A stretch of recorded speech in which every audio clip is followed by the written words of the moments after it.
ଗାଁ ବରଗଛ। ସୀତାର ଗାଁର ନାଁ ହେଉଛି ହରିପୁର। ଏ କାହାଣୀ ସୀତା ଛୋଟବେଳର। ଗାଁର ମୁଣ୍ଡରେ ଗୋଟିଏ ବିରାଟ ବରଗଛ ଥିଲା। ସେହି ବରଗଛର ଛାଇରେ ଖରା, ବର୍ଷା, ଶୀତ ସବୁ ସମୟରେ ଲୋକଙ୍କ ଚହଳ ଥାଏ।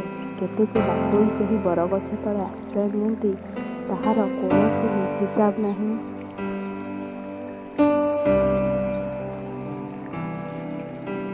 ସୀତା ତାର ଭାଇ ଆଉ ତା ସାଙ୍ଗମାନଙ୍କ ସହ ବରଗଛ ଓହଳରେ ସବୁବେଳେ ଦୋଳି ଖେଳେ। ଖରାଦିନେ ବରଗଛ ତଳେ ଛାଇରେ ବସି ଖେଳନ୍ତି। ବରଗଛ କୋରଡ଼ରେ ବହୁତ ପକ୍ଷୀ ବସା ବାନ୍ଧି ରହିଥିବାରୁ ସବୁବେଳେ କିଚିରି ମିଚିରି ଶବ୍ଦରେ ସେହି ଅଞ୍ଚଳ ଫାଟି ପଡ଼େ।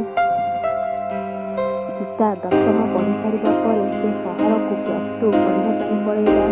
ଏହାରି ଭିତରେ 5 ବର୍ଷ ବିତି ଯାଇଛି। ସୀତା ଘରକୁ ଫେରିଛି, କିନ୍ତୁ ଏବେ ତାକୁ ଗାଁ ଅଲଗା ଅଲଗା ଲାଗୁଛି।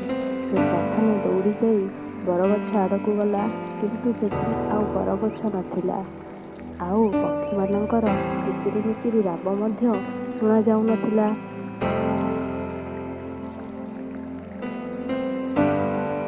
ବରଗଛଟି ବୁଢ଼ା ହେଇ ଯାଇଥିବାରୁ କଟାଯାଇ ସେଠି ମାର୍ବଲ ମଣ୍ଡପ କରାଯାଇଛି। ସୀତା ନିଜ ପିଲାଦିନର ସ୍ମୃତିକୁ ମନେ ପକାଇ ବହୁତ କାନ୍ଦିଲା।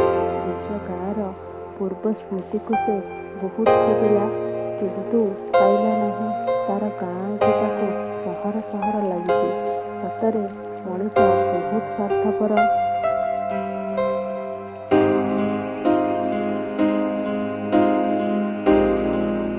ବରଗଛ କାହିଁ କେତେ ଯୁଗରୁ କେତେ ଯେ ବାଟୋଇକି ଆଶ୍ରା ଦେଇଛି, ଅଗଣିତ ପକ୍ଷୀଙ୍କୁ ବାସ ଦେଇଛି।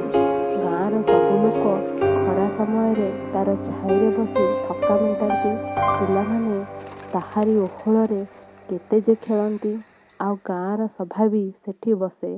କିନ୍ତୁ ଆଜି ବରଗଛ ବୁଢ଼ା ହୋଇଗଲା ଯେ ତାକୁ ଏ ସ୍ୱାର୍ଥପର ମଣିଷ କାଟିଦେଲା। ତା ପରଦିନ ସୀତା ମନ ଦୁଃଖ କରି ସହରକୁ ପଳାଇଲା। ସତରେ ମଣିଷ ହେଉଛି ବହୁତ ସ୍ୱାର୍ଥପର। ଏ ଷ୍ଟୋରିଟି କେମିତି ଲାଗିଲା କମେଣ୍ଟ କରି ଜଣାଇବେ।